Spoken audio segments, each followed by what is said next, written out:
Welcome, welcome, welcome back. Aren't we lucky to have some more people reading their writing? And here we go, of course, with wonderful Paul's wonderful poem. Here we go. I'm sure you know it by heart by now. Are you ready? Write, write, write. Write, write, write. Until you get it right. Until you get it right. Then read aloud. Then read aloud. You'll draw a crowd. You'll draw a crowd. And bring us great delight. And bring us great delight. And this is delightful to welcome Lou here. And Lou, you are the first person to see this notebook, which is now on the windowsill of the library. And inside it is your writing from the spring. Great. The Faithful Husband was the name of your, and I'm trying not to say, you know what, the faithless husband. I'm trying to say the faithful husband. And it's in here, and you can look at it anytime, and others can look at it too. Well, thank you. So I'm so pleased. And I'm so Beautiful. pleased that we can hear another story, Lou. But let's start with a writing tip. Do you have some advice, or do you have a good idea for those of us who are writing? I only write fiction. So if I get an idea, I go ahead and put it in my computer. And a lot of times I never go back to that idea, but it's there. And so most of my stories start from some idea I had some time, and it's in my computer. And it's a wonderful way to just keep it in your computer and go back to it when it fits. Yeah, For I writing. have a folder for my stories, and that's the way I do it. Yeah. Let's hear your It next works. story. Well, this one is called The Handyman. They say living alone gets easier as the years go by. But after 10 years on my own, it seems harder. Wonder why? Loneliness is not the problem. I have a busy, useful life with caring friends, a doting son, a thoughtful daughter-in-law, and 3 perfect grandchildren. Yet something is missing. It's as if there is a hole in my life, and I haven't figured out how to fill it. When the emptiness of that hole reaches the edge of unbearable, I stop and remind myself of the things that keep me going. Top of the list is my comfortable, lovely home. When Jake retired, he bought the place on the edge of town because it had a workshop and gardening space. He had a stroke and never used either. I used the workshop for my sewing and handwork projects, and I have one of the best gardens on the lane. Yes, I love my home and I take good care of it. Last year I had the house painted. This year I had the fence repaired. And last week I had the gutters cleaned out and repaired. A man in an old beat-up pickup truck came by, said he was a handyman looking for work.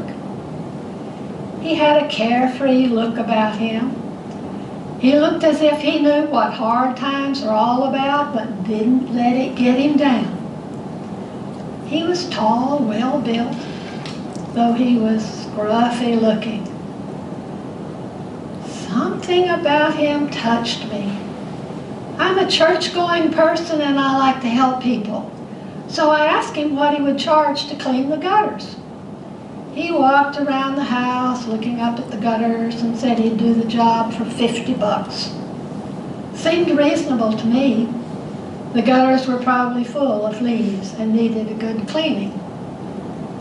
The job is yours, I said to him. He smiled, and I realized I was smiling too. Like I said, he looked honest, but he was definitely on the scruffy side. He was wearing a dirty green baseball cap over a gray ponytail tied at the nape of his neck. His wrinkled, faded denim shirt was hanging on the outside of grease-stained jeans. I liked his face, though, what I could see behind that scrubby beard. What was it about him that made me feel I could trust him? I don't know. Maybe it was because I wanted to trust him. I liked the carefree, confident attitude he showed. He looked as if he didn't have a care in the world. He had kind eyes, a nice smile, and it had been years since a man had smiled at me the way he smiled at me. I watched him as he took the ladder out of storage and set about cleaning the gutters. It was a hot day, so after he'd been working a while, I made a pitcher of lemonade, and I brought it out on the deck. When you get to a stopping place, I called up to him, "Come on down and have a glass of lemonade." "Whoa, that's mighty kind of you," he said, and he started down the ladder.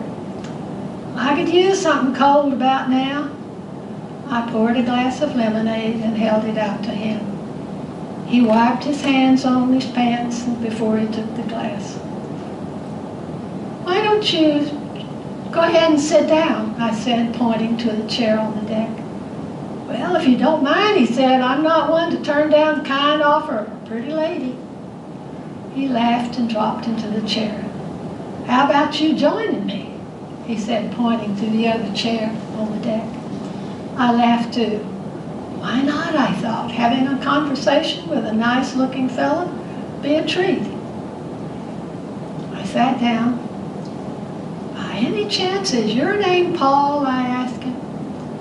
"I saw a note on the grocery store bulletin board by a handyman named Paul who said he was looking for work."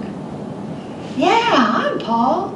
I like to stop a while, make a little money so I can move on and see some more country." "Well, Paul," I said, "it's good to know you. My name is Martha Barnes." He turned to me and held out a grimy hand, waiting for me to take it. I took the moist, dirty hand in my hand, and he pumped my arm heartily. "Good to know you, ma'am," he said. Still holding my hand, he said, "I got everything I need in a little travel trailer up the road that campground. I like moving around, seeing new country and meeting new folks." Then, as he drank lemonade, he talked about some of the places he had been. Most were small towns like this one where I lived. I asked him if he was ever lonely. "Yeah, sometimes I feel lonely. But when I meet nice people like you along the way, that helps. It helps a lot." "But you must miss, family, relatives, people you're close to." "Oh yeah, for sure. I have a daughter that I hardly ever get to see. But just the way it is, I find work, make a little money, send to her. And I carry on meeting nice people and seeing new places." Before my husband died, I said, "We plan to get something like your little trailer and do some traveling. I would love to just close up my house and take off somewhere. Nowadays, I spend my time gardening and sewing. To be honest, it's not a very interesting life." "Wait a minute, didn't you just say you'd love to just take off and go somewhere?" He was waiting for me to answer, but I didn't know how to answer. "Why in the world would a lady like you not just take a trip? Believe me," he said, "if I was you, or if I had the money, I'd take off in a minute and see this world." Why indeed, I thought. "Well, I guess it's because I don't want to travel alone," I said. "That's too bad," he said. "I would have thought you had a lot of friends who would like to go along with you. Maybe a male friend? Pretty lady like you is bound to have some suitors, right?" He finished the lemonade and handed me the glass. "Wow, that hit the spot," he said, and stood up, waiting as if he wanted to say something else. with a shave, a haircut, and clean clothes, he would have been a very good-looking fellow. The kind of person I would like to know. Paul cleared his throat. Miss Barnes, he said, one section of your gutters is coming loose.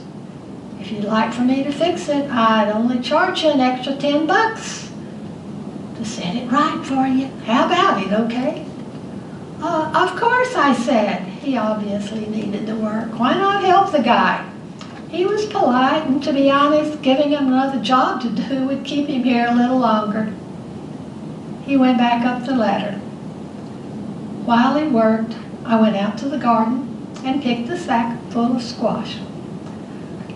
When I returned, he was putting the ladder away, so I went inside and counted out the cash to pay him. You can be sure you got your money's worth, he said, standing at the back door. Yes, I'm sure of that, I said, and handed him the bills I had counted out. And Paul, I asked, do you cook for yourself? Cook meals in that little trailer? Yeah, sure, you might be surprised what I can cook up in that little trailer, he said, laughing. Then I want you to have something from my garden, I said. The squash are nice this year, and I picked these to take to the farmer's market in town, but I'd like you to have them if you like squash. Oh, yeah, well, yeah, thanks a lot, he said, stuffing the money in his pocket, taking the big bag of squash with his other hand. If you're back this way, drop by and I'll give you some more vegetables.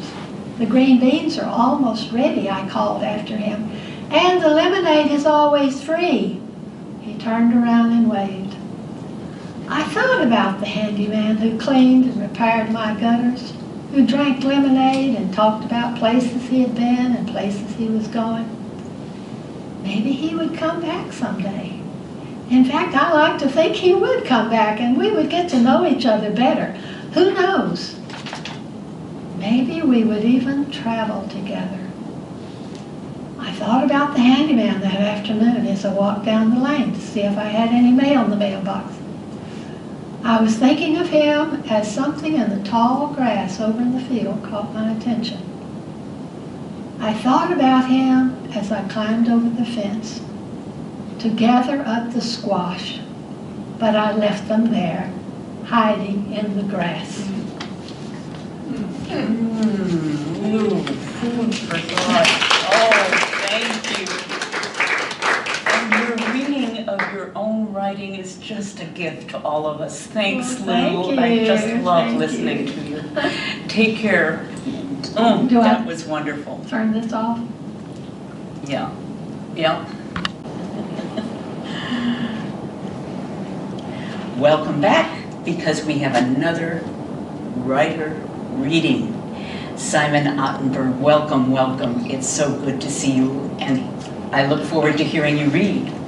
But before we started this event, I went into the Horizon House Library, and I collected 3 of your books that are on the shelf, but this one caught my eye, Seeing with Music, The Lives of 3 Blind African Musicians.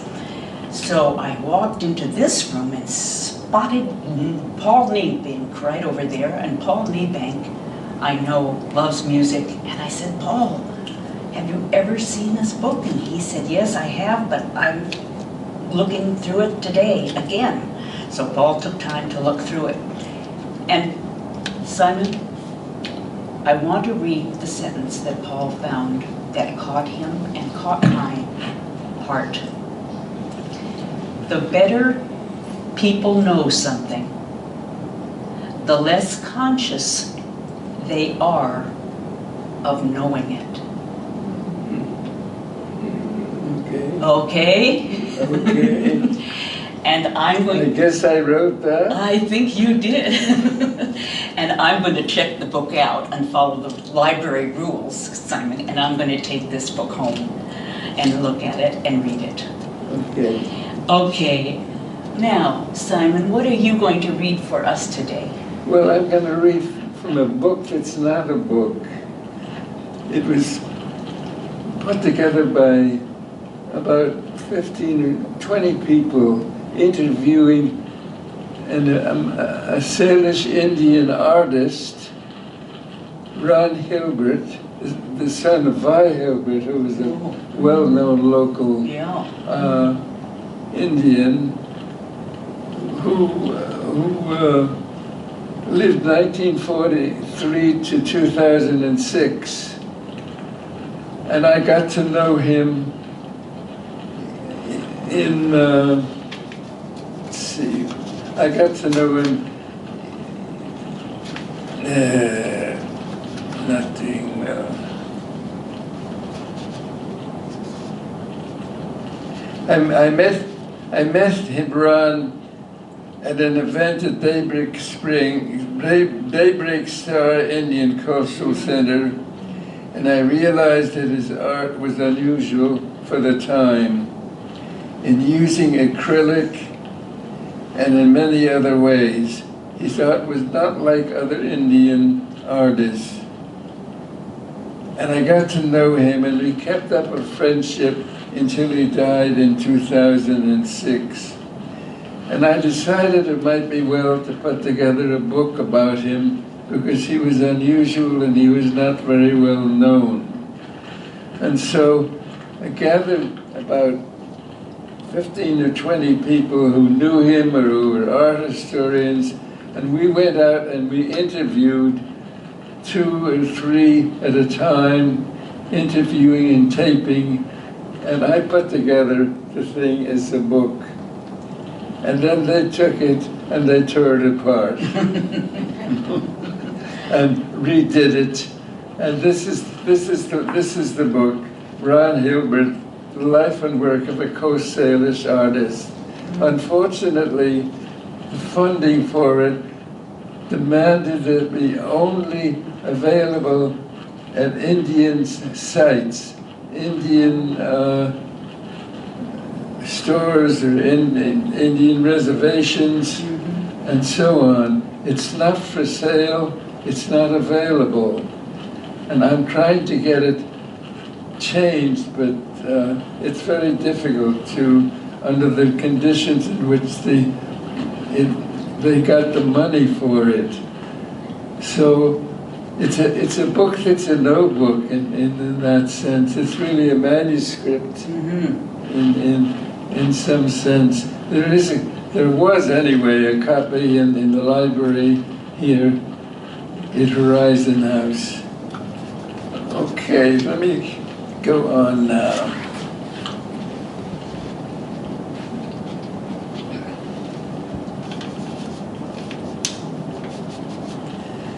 One of the differences between Ron and the other artists, Salish artists, is that he chose to portray private and secret rituals, and he faced criticism for doing so. He was publicly called out in a Longhouse meeting to explain his work, something that greatly affected him. He maintained that his aim was to communicate something of the practice of native religion to the non-native world.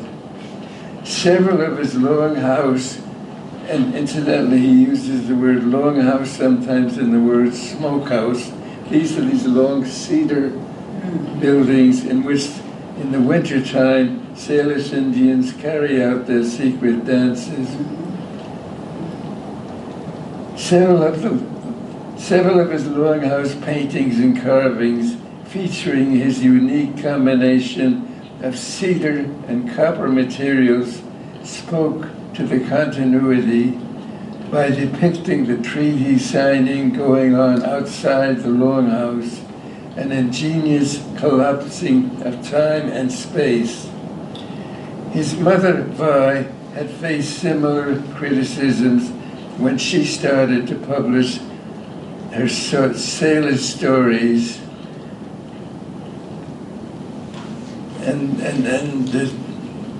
but in her case, and like Ron's, these criticisms eventually dissipated. Ron remained sensitive to these judgments, and when some galleries were hesitant to sell his work, he never really, he had only one gallery showing in his life. He chose mostly to do direct sales to buyers. He acknowledged the difficulties of his mission by referring to his favorite wood. You have to learn to like the cedar. Be flexible, be pliable. Then you yourself will not break. Well, he appeared relaxed and enthusiastic about his art. He was not outwardly a nervous person. He was, in a sense, always living on the edge. His drinking suggested that he was anxious beneath the surface. His choice of spiritual subjects meant that he had to navigate his career in a somewhat different ways than most Northwest artists, because he could not show at galleries. His work was too critical.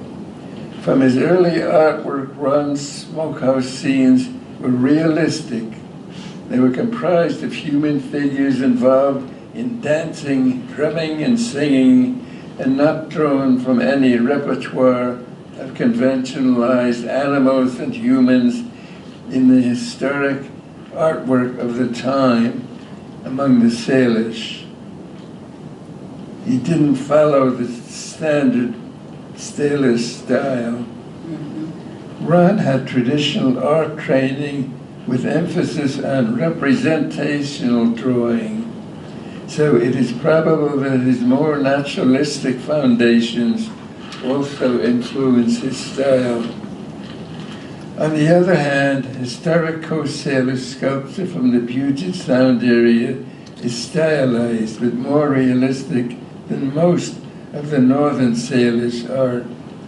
Sculptures like figures carved on house posts and as staffs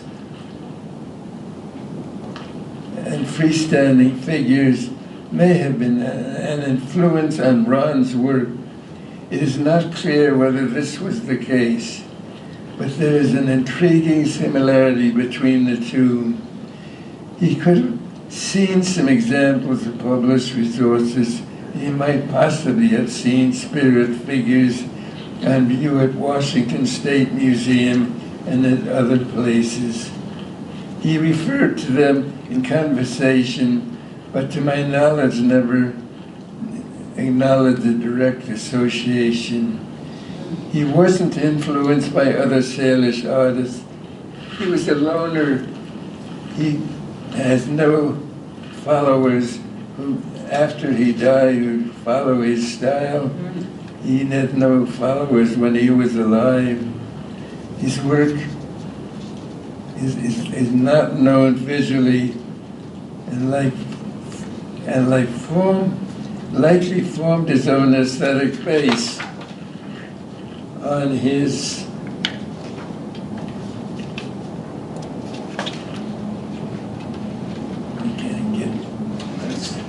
Stuck together there. There you go. experimentation with realistically representing native scenes, landscapes, and animals. Figures in Ron's work are generally drawn with little elaboration. Only occasionally, in a close-up view of a dancer, is there considerable detail, and then the figure appears dramatic, blacks, blues, and whites. Often, in the background of the smokehouse scenes, there are abundant people with colorful clothing, standing or sitting, whose rounded faces suggest traditional Salish wood sculpture, as do some dancers with distinctive brows and V-shaped noses. It does not seem that Ron's style of art was influenced by other living Salish artists, and it is possible that he created his own brand of figural stylization that relied more on ritual gestures than natural details. I now move to another section here.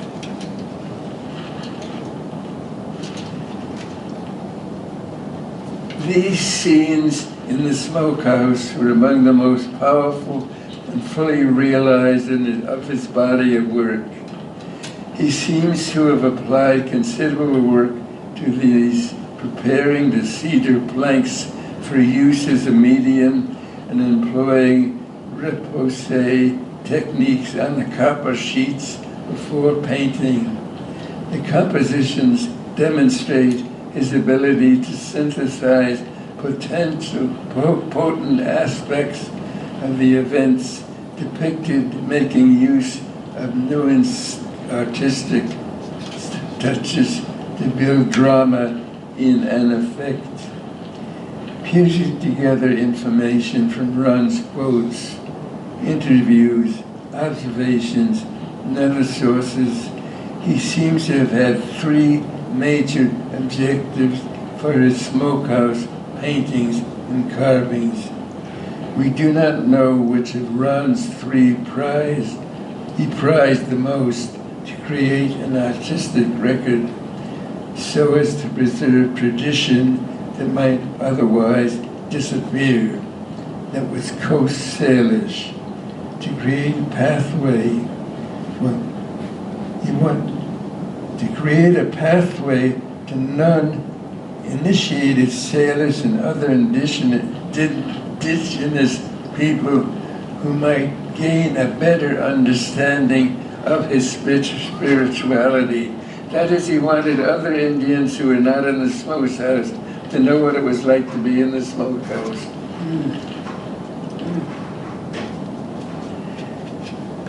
And he wanted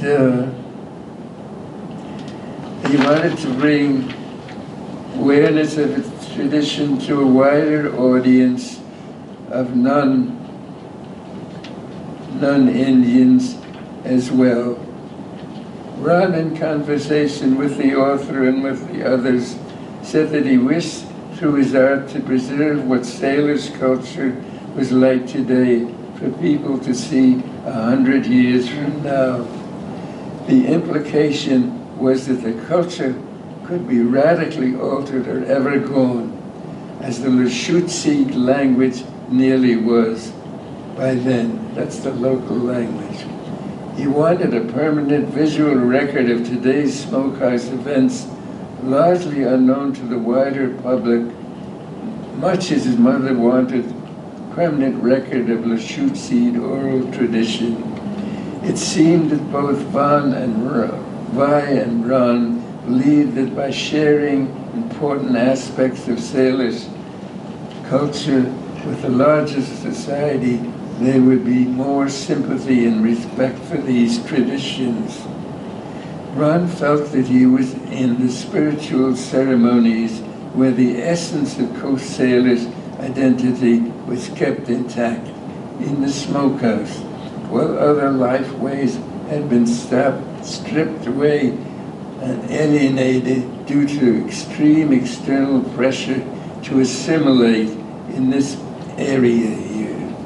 For him, smokehouse events were powerful and meaningful, the core spiritual expression of Salish culture, even more so than the myths and stories that he loved. Ron drew upon the restorative power of the winter dances in his own life. He took part in them and believed that other Salish people could do too. It is not clear how he hoped to achieve this, considering that his sales were not to natives, but to non-natives, buyers we cultivated in Seattle. However, he gave gifts of his art to people, and he listed a number of them, gifts that he gave to reservations. Ron had an ambivalence about Coast Salish artists adopting the styles of non-Salish coastal tribes, the better to sell their work. But he did not criticize other forms of art by Salish Indians. He understood the difficulty of reviving the more naturalistic, historic art of the southern Salish Puget Sound, given the paucity of older works from which to learn. But he seemed to have his own art practice, to be searching for the essence of what he believed was unique to Puget Sound Salish aesthetics. He was also more accepting than some about the effects of some non-native artists that he knew about in the Seattle area. And in a passive way, and at a time when native art was just entering the larger art scene, he didn't see these and other efforts as interfering with his own vision and purpose of art. Ron's objectives for the smokehouse work were ambitious, given the relatively unstructured and inconsistent ways in which his art was promoted. That is, through word of mouth, sporadic showings in small galleries and shops, through the promotion of his mother and his friends, and through a handful of museum acquisitions. But Ron persisted with these aims throughout his life. Although one can argue that such blatant depiction of secret rites could damage or bring criticism upon those who revealed it, Ron didn't see the activities as destructive, but as educational. Anthropologist Pamela Amos wrote in her book, Coast Salish Spirit Dancing, that, quote, there is a sense that this is a Salish event and whites should stay out. There must be a sense that if whites were allowed in as members, it would become a tourist event, like Black Island, and diminish and destroy its meaning. Black Island refers to a privately owned dinner performance in a state park that persists to present tourist-style views of native dancing of the Northwest Coast. Ron's sister, Lois Dodson, a former college guidance counselor and native storyteller, reflected on the ambivalence of revealing native culture to the public. I think people in our native communities are fearful of sharing things because they'll be taken away and owned by other people. That is a fact that people have come in with good intentions. People have shared native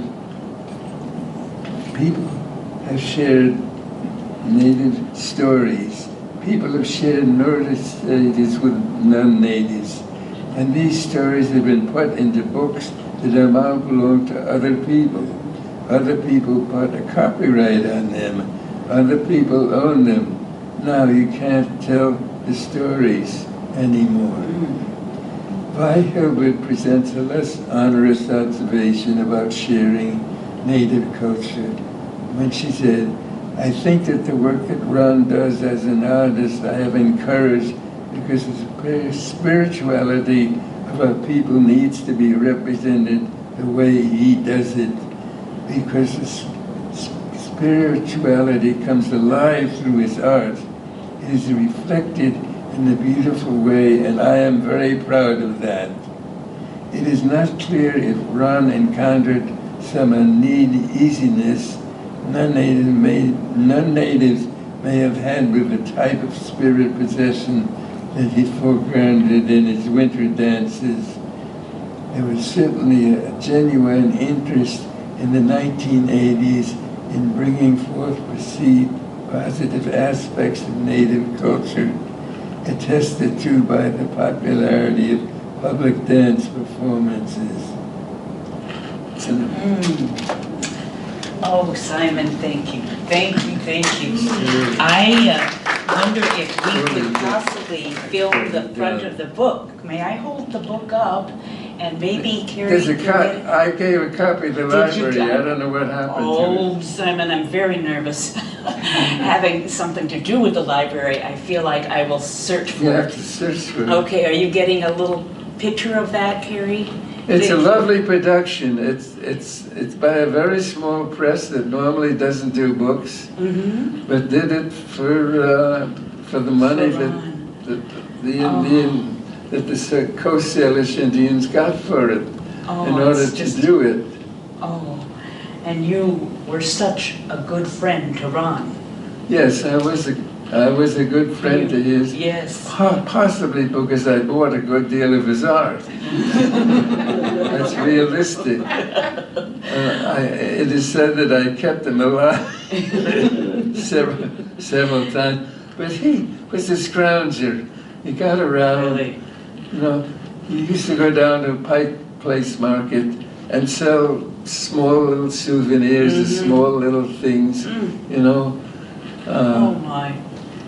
There, when he couldn't make a big sale, and he had a group of people who knew about his work and liked his work. Well, thank you. I liked him because he was a rebel. Yeah. He was on his own path, wasn't he?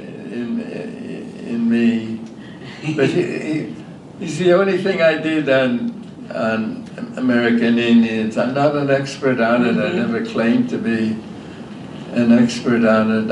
I had a little training as an undergraduate at Wisconsin in anthropology of American Indians, but I didn't follow up on it. In graduate school, I did African studies. Well, thank you for bringing us Ron, because you brought him alive to me, and I will remember that, Simon. Good. Thank you Good. so much. You're welcome. Thank you. Okay. Tune in next week.